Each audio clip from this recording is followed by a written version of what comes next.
Welcome to the U.S.-Mexico border, a place of sweltering summers and a sweltering debate on immigration and national security. Oh, hey, look! There's already a wall, and fences, and concrete barricades, and gunboats, and drones, and SUVs. The border is nearly 2,000 miles long. It includes uninhabited desert, major cities, and the Rio Grande River. We always hear about border security, and the U.S. spends billions every year on our so-called protection. But what's really going on here? Many things cross the border, from monarch butterflies to heroin, to people looking for a better life. 93% of the cocaine consumed in the U.S. comes in through this border, having made its way from South America. That, along with marijuana and methamphetamines, are smuggled through tunnels, on lightweight planes, in car tires, even shot over the border in t-shirt cannons.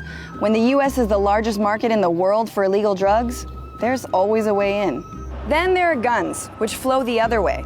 Every year, an average of 253,000 firearms bought in the U.S. cross into Mexico. And the insane amount of gun dealers on the U.S. side make that really easy. There's 3 per mile.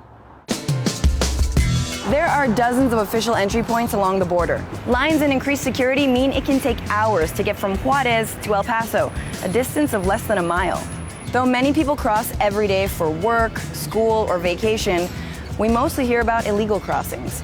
It's hard to be exact about how many cross. Most of what we know is based on how many people the Border Patrol apprehends, and that number has actually been decreasing. But crossing the border illegally means a lot more than just waiting. It means walking for days on end under the sun over some rugged terrain. It means exhaustion and dehydration. Some migrants hire what are called coyotes to help them across the border, but those coyotes sometimes have ties to the drug trade, and rape and abuse are common. In the last decade, thousands have been found dead while attempting to cross the border. If they do make it across, they face an entire apparatus of Customs and Border Patrol, the largest federal enforcement agency in the nation. It is equipped with guns, drones, towers, ground sensors, helicopters, gunboats, and dogs to police the border in what some consider militarization rather than security. Look, it's a border surveillance blimp. The budget for this increased by 75% in the last decade to $13.5 billion a year. Together with what the U.S. spends on ICE, that's more money than the DEA, the FBI, and the Secret Service combined. Between 2004 and 2015, the number of border agents more than doubled. The CBP operates in what the U.S. considers border territory, which is anything 100 miles from the border itself. Here, anyone can be stopped on reasonably suspicious grounds, even if they're a citizen. It's all part of a strategy to stop border crossing through deterrence. The idea that the more people fear crossing, the less likely they are to do it.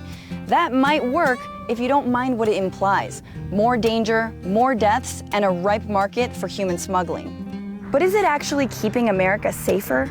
Despite Trump and other politicians' claims, ISIS isn't coming across the southern border. There has yet to be a single apprehension of someone with links to the Islamic State. The current wall covers just 653 miles of the border and has already cost the U.S. $7 billion, $5 million per mile in some areas. Experts estimate that to cover the entire border with a wall would cost $25 billion, and that's not even including labor. There are logistical hurdles, too. Because of treaties the U.S. has signed with Mexico, it can't build on the Rio Grande floodplains. And much of the border in Texas is privately owned, and not everyone wants a giant wall in their backyard. So, even with all the money in the world and our very own Great Wall of America, can we ever stop movement across the border by force? And will it make us safer?